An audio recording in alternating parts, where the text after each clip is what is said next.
මේ ලෝකේ ලස්සනම හදවත් තියන අය කවුද කියලා අපි බලමු. බැඳීමක් නැතත් තව කෙනෙක් ගැන හොයලා බලන්නේ ලස්සනම හදවත් තියන අය.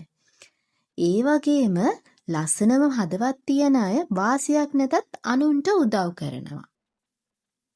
තවත් ලස්සනම හදවත් තියන අය සතුටක් නැතත් දුකින් ඉන්න අයට සැනසීමක් දෙනවා.